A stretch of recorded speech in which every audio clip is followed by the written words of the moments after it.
अस्सलाम वालेकुम स्टूडेंट्स। तो स्टूडेंट्स, सबसे पहले जो लास्ट वीडियो थी उसमें एक स्टूडेंट का क्वेश्चन था, तो सबसे पहले हम उसको सॉल्व करते हैं, फिर हम अगला टॉपिक स्टडी करेंगे। ठीक है। तो वो क्वेश्चन कुछ इस तरह से था कि जब हम ग्राफ बना रहे होते हैं तो हमें कैसे पता चलेगा कि जो एक्स एक्सेस पे कौन सा वेरिएबल रखना है और वाई एक्सेस पे कौन सा वेरिएबल रखना है। तो उसका बारे में आपको बताता हूँ वो कैसे पता चलेगा। लास्ट लेक्चर में मैंने एक्स की वैल्यू ली थी 2, 4 और 6, 8 और 10, और वाई की वैल्यू ली थी मैंने 5, 10, 15, 20 और 25। लास्ट लेक्चर में ये वाली वैल्यू ली थी एक्स और वाई की, और एक्स को बोला था ये पॉकेट मनी है। क्या है? ये पॉकेट मनी है, पॉकेट मनी। और वाई का बोला था ये एज है, मतलब एज अगर इंक्रीज होगी तो क्या होगा, पॉकेट मनी भी आपकी इंक्रीज होगी। तो हमें ये देखना होता है कि डिपेंडेंट कौन सा है वेरिएबल और इंडिपेंडेंट वेरिएबल कौन सा है।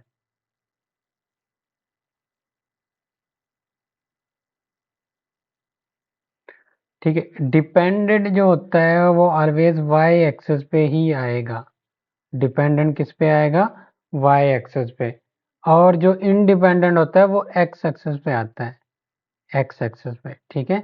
अब ये कैसे पता चलेगा कौन सा डिपेंडेंट है और कौन सा इंडिपेंडेंट है? आप खुद सोचें कि आपकी मनी इंक्रीज होगी तो ही आपकी एज इंक्रीज होगी, ये बात तो गलत है। मतलब एज के इंक्रीज होने से मनी इंक्रीज कर रही है, मतलब क्या है इसका? एज पे डिपेंड कर रही है मनी आपकी। ठीक है। तो आप अगर यहाँ पे देखें तो जब आपकी एज 5 थी तो आपको 2 रुपीज़ मिलते थे, एज 10 हुई तो आपको 4 रुपीज़ मिलते थे। ठीक है। इसी तरह एज के इंक्रीज होने से मनी इंक्रीज हो रही है, मतलब एज जो है वो क्या है? इंडिपेंडेंट है। एज क्या है? इंडिपेंडेंट है, लेकिन मनी जो है वो डिपेंडेंट है, एज पे डिपेंडेंट है। इसीलिए हमने क्या किया था, जो हमने एक्स वाले वेरिएबल को रखा था वो वाई एक्सेस पे रखा था। यहाँ पे वाई एक्सेस पे किस वेरिएबल को हमने रखा था? एक्स को। और ये एक्स एक्सेस थी और इसमें हमने किसको रखा था? वाई वेरिएबल को रखा था। आप ऐसा भी कर सकते हैं, ज़रूरी नहीं है। आप इनकी वैल्यू अगर आपको समझ नहीं आ रही, इसकी वाई रख लें और इसकी एक्स रख लें। मतलब ऐसा भी कर सकते हैं आप। एक्स जो है उसको आप क्या कह सकते हैं कि वो इंडिपेंडेंट है।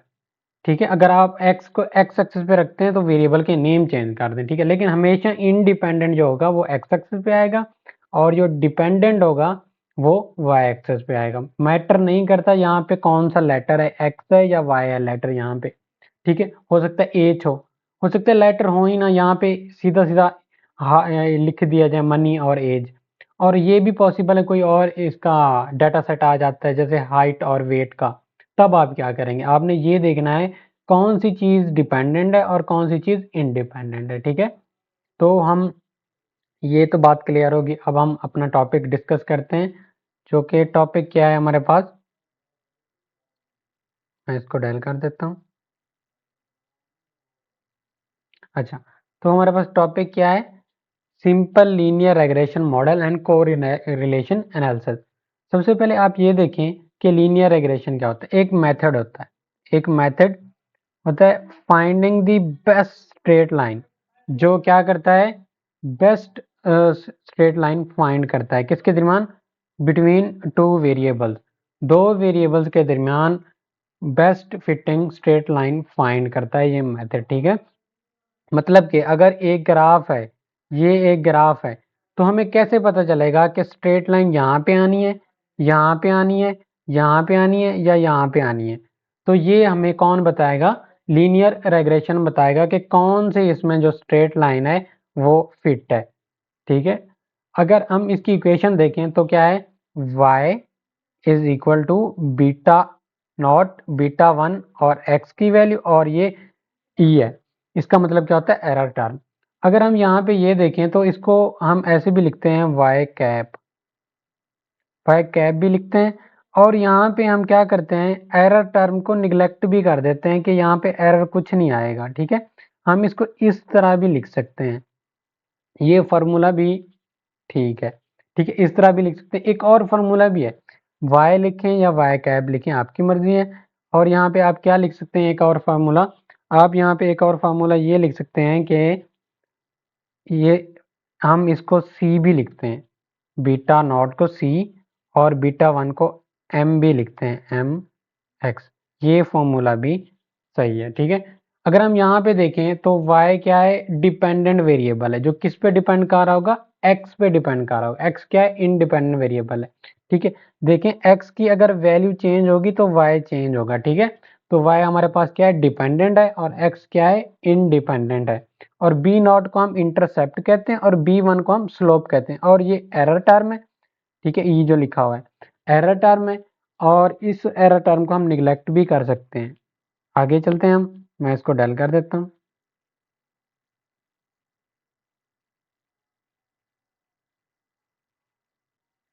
आगे है वेरिएबल्स, आगे है वेरिएबल्स, ठीक है। वेरिएबल्स क्या होते हैं, सैम्बल्स होते हैं जो रिप्रेजेंट करते हैं किसी वैल्यू को, वो वैल्यू चेंज भी हो सकती है। जैसे x मान लें, हमारे पास x था, वो 2 भी था, 4 भी था, 6 भी था, चेंज भी तो हो रही थी x की वैल्यू। और एक कोई किसी वैल्यू को x शो भी कर रहा होता है। x सैम्बल होता है, वेरिएबल सैम्बल्स होते हैं जो क्या करते हैं, किसी वैल्यू को शो करते हैं, और वो वैल्यू चेंज भी हो सकती है, ठीक है। लेकिन जो क्या होते हैं दूसरे, हम इसकी दो टाइप्स देखते हैं, एक इंडिपेंडेंट वेरिएबल्स और दूसरा डिपेंडेंट वेरिएबल, ठीक है। इंडिपेंडेंट वेरिएबल्स क्या होते हैं, जिनकी वैल्यू किसी चीज पे डिपेंड नहीं कर रही होती, मतलब अदर वेरिएबल्स पे वैल्यू डिपेंड नहीं कर रही होती। लेकिन जो डिपेंडेंट वेरिएबल्स होते हैं, उनकी वैल्यू इंडिपेंडेंट वेरिएबल्स पे डिपेंड कर रही होती है। जैसे हमने क्या देखा था, जो मनी थी वो किस पे डिपेंड कर रही थी, एज पे। जैसे जैसे एज इंक्रीज होगी वैसे वैसे मनी इंक्रीज होगी। तो एज पे डिपेंड कौन कर रहा था, मनी। तो मनी यहाँ पे क्या होगा, डिपेंडेंट, और एज क्या होगा, इंडिपेंडेंट, ठीक है। अगर हम देखें लीस्ट स्क्वायर मेथड, तो बी नॉट और बी वन की वैल्यू किस मेथड से हम फाइंड करते हैं, लीस्ट स्क्वायर मेथड से। किससे, लीस्ट स्क्वायर मेथड से। थोड़ी देर तक हम इसका फार्मूला भी देखते हैं, इसका फार्मूला क्या होता है, और एक क्वेश्चन भी हम कोशिश करेंगे कि एक क्वेश्चन भी हम कर लें, ठीक है। अब हम आगे देखते हैं, आगे क्या है, आगे है कोरिलेशन एनालिसिस। आगे क्या है, कोरिलेशन एनालिसिस। मैं इसको स्क्रॉल डाउन कर लूं। अच्छा, कोरिलेशन एनालिसिस, इसमें क्या होता है, measurement of strength and direction of relationship between two variable. ये क्या मेजर करेगा, एक तो स्ट्रेंथ, स्ट्रेंथ और डायरेक्शन, किसकी, रिलेशनशिप की। जो वेरिएबल्स के दरमियान रिलेशनशिप होता है ना, वो ये क्या करता है, उसकी स्ट्रेंथ और डायरेक्शन को मेजर करता है, कौन, कोरिलेशन एनालिसिस। आगे देखते हैं कोरिलेशन कोफिशिएंट क्या होता है। ये न्यूमेरिकल वैल्यू होती है, ठीक है। वो हमने कहा था वो मेजरमेंट है, मेथड है, एनालिसिस है, कह सकते हैं। और ये कोफिशिएंट एक वैल्यू होती है, क्या होती है, एक वैल्यू होती है, जो क्या मेजर करती है, स्ट्रेंथ और डायरेक्शन। वो मेथड है, ये वैल्यू है, ठीक है। रिलेशनशिप के दरमियान जो रिलेशनशिप होते हैं वेरिएबल्स के दरमियान, उनकी स्ट्रेंथ और डायरेक्शन को ये मेजर करता है। इसका हम फॉर्मूला देखते हैं, यहाँ पे क्या है, यहाँ पे अगर हम देखें तो x इंडिविजुअल, जैसे x था, 2 था, 4 था, नहीं ये सॉरी y था, x था हमारे पास 5, 10, मैं फिर से लिख देता हूँ इसको डिलीट करके, x था हमारे पास 5, 10 और 15।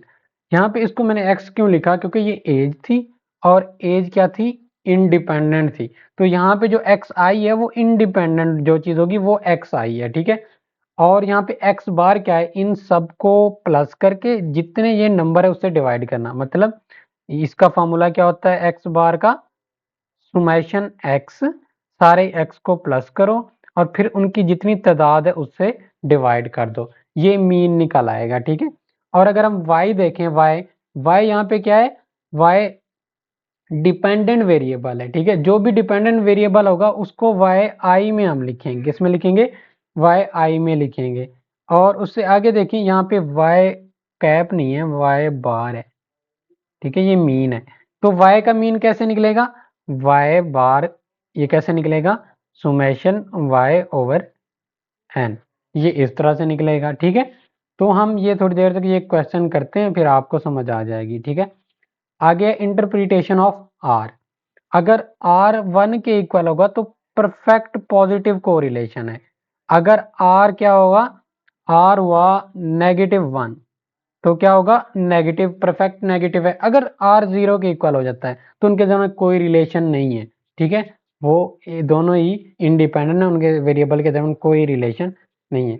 अब हम एक क्वेश्चन करते हैं इस तरह का, ठीक है, जिससे आपको चीज़ें समझ आ जाएं। हम चलते हैं अपना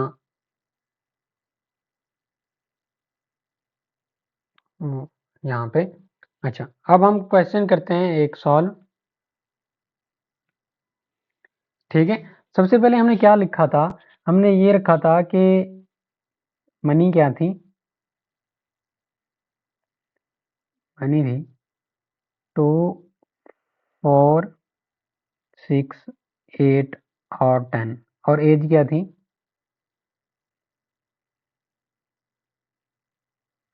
एज क्या थी, एज हमारे पास थी 5, 10, 15, 20 और 25। अब देखिए डिपेंडेंट कौन सा है और इनडिपेंडेंट इसमें से कौन सा है। मनी जो है वो डिपेंडेंट है, इसको हम क्या कर लेते हैं, वाई एक्सेस पे रखेंगे, हम इसको मनी को वाई एक्सेस पे रखेंगे और एज को एक्स एक्सेस पे रखेंगे, ठीक है। और हम देखते हैं कि यहाँ पे वैल्यू है 2, 4, 6, 8 और 10, ठीक है। यहाँ पे 5, 10, 15, 20 और 25, ठीक है। हम इस तरह से ग्राफ बना लेते हैं इसका, वैल्यू को मैच करके, ठीक है। और यहाँ पे एक पॉइंट बनते जाएंगे तो ये स्ट्रेट लाइन आ जाएगी, ठीक है। तो अगर हम इसको x समझ लें, क्योंकि हमने पहले ही कहा है जो हमारे पास क्या होगा, जो हमारे पास, सॉरी, इसको हम y कह देते हैं, आपको फिर कन्फ्यूजन हो जाएगी, ये y है और इसको क्या कह देते हैं हम, x एक्सेस पे x है, ठीक है। अभी हमारे पास एक चीज़ और है, हम सॉल्व करने लगे हैं लीनियर रेग्रेशन, y सॉल्व करने लगे हैं, ठीक है। कैसे होगा, या y कैप भी इसको कह सकते हैं, कैसे था, बीटा नॉट प्लस बीटा 1 आगे x, एरर टर्म को हम निगलेक्ट कर रहे हैं। तो सबसे पहले हमें इन दोनों की वैल्यू चाहिए होगी, ठीक है। तो ये कैसे फाइंड करते हैं, लीस्ट स्क्वायर मेथड से, ठीक है। तो हम क्या करते हैं, इन दोनों के फार्मूला देखते हैं क्या होते हैं। अगर हम देखें इसका बीटा 1 का, तो बीटा 1 का क्या होता है फार्मूला, n, उसके साथ summation x y minus summation n summation x y, और आगे क्या होता है, सुमेशन x का सेपरेट से सुमेशन लेना है और y का सेपरेट से सुमेशन लेना है, डिवाइडेड बाय, यहाँ पे क्या होगा, n सुमेशन x का स्क्वायर, ठीक है, आगे क्या है माइनस सुमेशन x और इस सारे का स्क्वायर, ठीक है। अब देखते हैं हमें क्या क्या जरूरत होगा, n है कि टोटल नंबर कितने होते हैं, ठीक है। अगर यहाँ पे काउंट करें 1, 2, 3, 4, 5, तो n की वैल्यू यहाँ पे 5 है, 5 डेटा सेट्स हैं तो n की वैल्यू 5 हो जाएगी, ठीक है। बाकी चीज़ें हम सुमेशंस वगैरह जो हैं वो टेबल बना के सॉल्व करेंगे, ठीक है। हम अभी देखते हैं कि टेबल कैसे बनाना है और इसको कैसे सॉल्व करना है, ठीक है। हम इसको सॉल्व करते हैं इस चीज़ को, ठीक है। अगर हम यहाँ पे टेबल बनाएं x, और हमें क्या ज़रूरत होगा, एक x का स्क्वायर भी ज़रूरत होगा, क्योंकि यहाँ पे देखें x का स्क्वायर है, ठीक है, x का स्क्वायर, और उसके बाद हमें y और आगे x और y का मल्टीप्लाई, ये 3-4 चीज़ें ज़रूरत होगी। एक x ज़रूरत होगा, एक्स स्क्वायर वाई और एक्स वाई, ठीक है, इस फॉर्मूले के मुताबिक।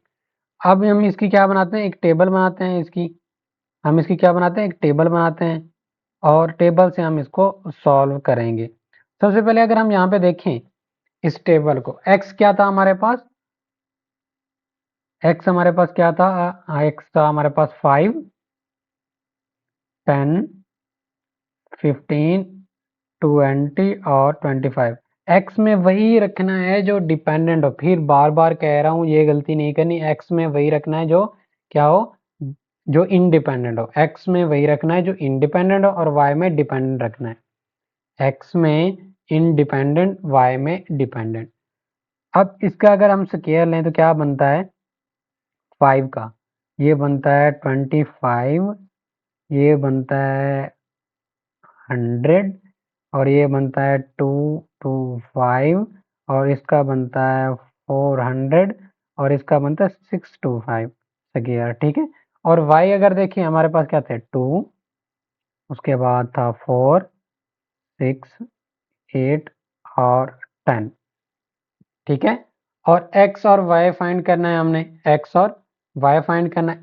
2 को मल्टीप्लाई करना है 5 से, ये 10 हो जाएगा। 4 को मल्टीप्लाई करना है 10 से, ये 40 हो जाएगा। 6 को, ये 90 हो जाएगा। 6 मल्टीप्लाई 15, ठीक है। 20 मल्टीप्लाई 8, 20 मल्टीप्लाई 8 ये बनता है 160 और ये बनता है 250, ठीक है। अब हमने क्या करना है, सुमेशन का मतलब होता है जब ये चीजें फाइंड हो जाएं, इनको आपने क्या करना है, ऐड करना है। क्या करना है आप लोगों ने, इसको ऐड करना है। हम इनको ऐड करते हैं, ठीक है, हम इनको ऐड करते हैं।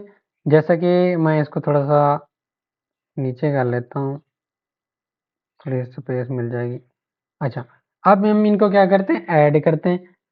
ये हो जाएगा 5, 30, 30 और 20, ये हो जाएगा 50, 50, ये 75 हो जाएगा। सुमेशन एक्स की जो वैल्यू आ गई वो हमारे पास आ गई 75, 75।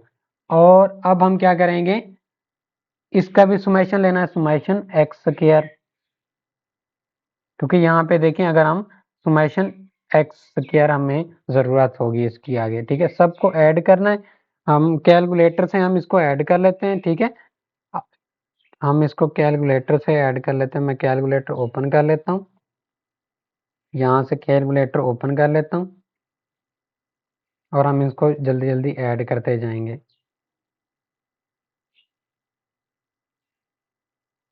ठीक है। सबसे पहले क्या है हमारे पास, 25 है, 25 प्लस 100 है,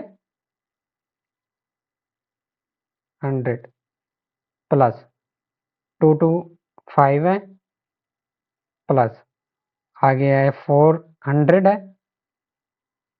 प्लस आगे क्या है 625 है और ये हमारे पास आ गया 13, सॉरी हमारे पास क्या आ गया 1375, क्या था 1375, गुड, ठीक है। अब हम अगर देखें तो y का भी सुमेशन हमें चाहिए होगा, y का भी हम सुमेशन फाइंड कर लेते हैं। y सुमेशन 2 और 4, 6, 6 और 6, 12, 12 और 8, 20, 20 और 10, 30। y का सुमेशन हमारे पास क्या आया, 30 आया, ठीक है। अब x और y का मल्टीप्लाई, इसका भी सुमेशन हमने फाइंड करना है, तो इसको भी हम कैसे फाइंड कर लेते हैं, हम इसको फाइंड कर लेते हैं कैलकुलेटर से, ठीक है। अगर हम 10 को मल्टीप्लाई करें, ऐड करें 40 के साथ, फिर ऐड करें 90,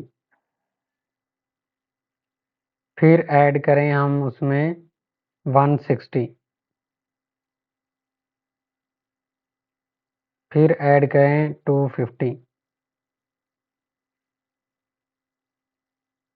ये हमारे पास बन गया किसका, सुमेशन। क्या बना हमारे पास, सुमेशन एक्स वाई, उसकी वैल्यू हमारे पास क्या बन गई थी, 550, ठीक है। अब हमने सारी वैल्यू ये निकाल ली है, डाटा सेट की ये सारी चीज़ें निकाल ली हैं। अब हमने क्या करना है, B1 को फाइंड करना है। किसको फाइंड करना है हमने? B1 को फाइंड करना है। B1 में हमने ये वैल्यूज पुट करते जाना है। B1, अच्छा, अगर हम यहाँ पे देखें तो आगे क्या है? B1 n कितना था हमारे पास? 5, और इसकी वैल्यू हमारे पास क्या आई है? 550। ठीक है, उसके बाद माइनस था, सुमेशन x और सुमेशन y को मल्टीप्लाई करना है। ठीक है, सुमेशन x की वैल्यू क्या आई थी हमारे पास? 75 आई थी, और उसके साथ मल्टीप्लाई किसको करना है? सुमेशन y को, उसकी वैल्यू आई थी 30 हमारे पास। ये लिख क्यों नहीं रहा? 30। ठीक है, दोनों हमने लिख ली। फिर डिवाइड करना है। क्या करना है? डिवाइड करना है। n फिर 5 था, तो इसकी वैल्यू क्या थी हमारे पास? ये थी 1375, और उसके बाद माइनस था, और हमारे पास 75 और इसका स्क्वायर, क्योंकि सुमेशन x का ऊपर स्क्वायर है। अब हम क्या कर सकते हैं? अब हम ये करेंगे कि इस 5 को मल्टीप्लाई करेंगे, 5 को मल्टीप्लाई हम करेंगे इससे, मल्टीप्लाई 5, तो हमारे पास आंसर क्या आ जाएगा? 2750। क्या आंसर आएगा हमारे पास? 2750 माइनस, और अब क्या किससे मल्टीप्लाई करना है हमने? 75 को 30 से मल्टीप्लाई करना है। 75 मल्टीप्लाई 30, तो हमारे पास आंसर क्या आ गया? 2, क्या आंसर था? 2 टू 2 और 50, और डिवाइडेड बाय, अब 5 से मल्टीप्लाई किससे करना है? 5 मल्टीप्लाई 13, सॉरी, 5 मल्टीप्लाई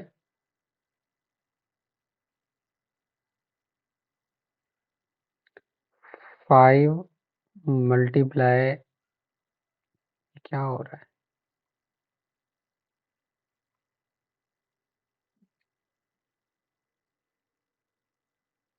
5 मल्टीप्लाई, पता नहीं ये क्या हो रहा है, मैं फिर से ओपन कर लेता हूँ। अच्छा, हमने क्या करना था? 5 को मल्टीप्लाई करना था 1375। ठीक है, तो ये वैल्यू आ गई हमारे पास 6875। तो हमारे पास वैल्यू क्या आ गई?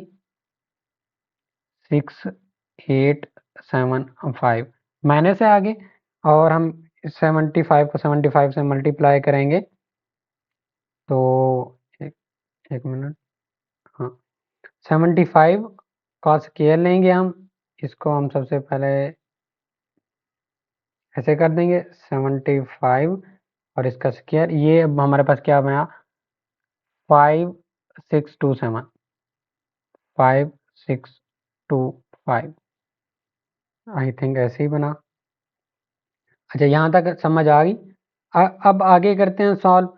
अगर हम इसमें से ये माइनस करें, तो ये ऑलमोस्ट बनता है 500। कितना बनता है? ये ऊपर ये 500 बनता है, और यहाँ नीचे हम माइनस करेंगे। हम क्या करेंगे? नीचे माइनस करेंगे 6875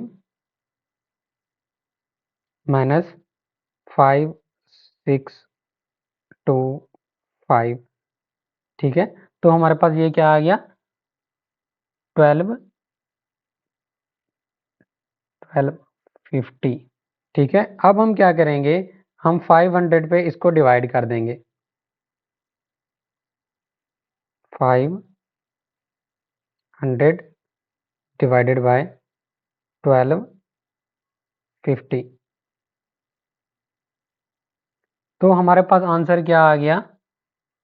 0.4। क्या आंसर आ गया? 0.4। अब हमने इसकी वैल्यू फाइंड कर ली B1 की। ठीक है, अब B0 की, उसका फॉर्मूला जो है वो भी सिंपल सा है। ठीक है, वो भी हम करते हैं, वो भी सिंपल है, बिल्कुल सिंपल है। बी नॉट, क्योंकि वाई तभी फाइंड होगा जब बी वन और बी नॉट हमें पता होगा, ठीक है। अब हम क्या करते हैं, अब हम यहाँ पे एक और चीज करते हैं, बी, अब हम यहाँ पे क्या करते हैं, बी नॉट फाइंड करते हैं। बी नॉट का फॉर्मूला क्या है, summation y minus b one, b one include होगा इसमें, इसीलिए हमने बी वन पहले फाइंड किया था, क्योंकि इसके फार्मूले में बी वन यूज होता है। सुमेशन एक्स और नीचे वही एन, मतलब जिसकी वैल्यू हमने 5 रखी थी, ठीक है, 5 देखी थी। बीटा नॉट, अगर हम यहाँ पे देखें सुमेशन वाई हमारे पास क्या आया था, 30, और बीटा वन की वैल्यू क्या आई थी, 0.4, और सुमेशन एक्स की क्या वैल्यू थी, 30, और एन की क्या वैल्यू थी, 5, ठीक है। अब हम इसको सॉल्व करते हैं और देखते हैं इसका आंसर क्या आता है। बी नॉट, बीटा नॉट 30, अगर हम 30 को, सॉरी यहाँ पे 75 था, 30 नहीं था, सुमेशन एक्स, इसको मल्टीप्लाई करते हैं तो ये 30 बनता है, कितना बनता है, 30 बनता है, और डिवाइडेड बाय 5। तो अगर जीरो को डिवाइड करें 5 से तो हमारा आंसर क्या आता है, यहाँ पे 0 आ गया। बी वन की वैल्यू 0.4 आ गई, बी नॉट। अब हम वाई फाइंड करते हैं, वाई का फॉर्मूला क्या था, b b beta naught plus था बीटा वन और साथ में एक्स। अब यहाँ पे देखते हैं इसकी वैल्यू तो 0 आ गई, 0.4 और x, ठीक है। अगर इसको हम मजीद सॉल्व करें 0.4x, अब इसका फायदा क्या होगा कि हम x की कोई भी वैल्यू यहाँ पे पुट करके हम y की वैल्यू निकाल सकते हैं, ठीक है। अगर हम यहाँ पे देखें y 0.4, ठीक है, x की वैल्यू हमने क्या ली हुई थी, 25 तक ली हुई थी, लेकिन हम क्या कर सकते हैं, x की वैल्यू 30 पे देख सकते हैं कि जब आपकी एज 30 होगी, अभी वो एज आई नहीं है, मान लें 25 तक ही आई है, ठीक है, क्योंकि हमने डाटा सेट 25 तक लिया था, लेकिन हम फ्यूचर की भी प्रिडिक्ट कर सकते हैं। आपकी एज मान लें x 30 हो गया, एज 30 होगी, तो हम तब y आपकी पॉकेट मनी आपकी कितनी होगी, आप इसको मल्टीप्लाई करें इससे तो ये बनता है 12, ठीक है। जब आपकी, ये फ्यूचर में बता रहा है, जब आपकी एज 30 होगी तो आपकी पॉकेट मनी कितनी हो जाएगी, 12 हो जाएगी, ठीक है। इस तरह आप 40 भी रख के देख सकते हैं, 0.4 मल्टीप्लाई 40 पे देख सकते हैं आपकी पॉकेट मनी कितनी होगी, ठीक है। आप इसको मल्टीप्लाई अगर करें तो ऐसा करते हैं, 4 मल्टी, इसका पॉइंट खत्म करते हैं, 10 40, ठीक है, इससे ये खत्म, 16 क्या बनी, आपकी जब एज 40 होगी तो 16 होगी, तो वो ये इससे ये फायदा होता है हमें कि हम क्या फाइंड कर सकते हैं, हम इससे फ्यूचर की चीजें प्रिडिक्ट भी कर सकते हैं कि जब x इतना होगा तो y क्या होगा, ठीक है। अब ये चीज तो थी, मैंने आपको बता दिया कि लीनियर रेग्रेशन कैसे फाइंड करते हैं, ये फॉर्मूले भी उसके नोट कर लीजिएगा आप। अब हम चलते हैं किसकी तरफ, कोफिशिएंट कोरिलेशन की तरफ, किसकी तरफ, कोफिशिएंट कोरिलेशन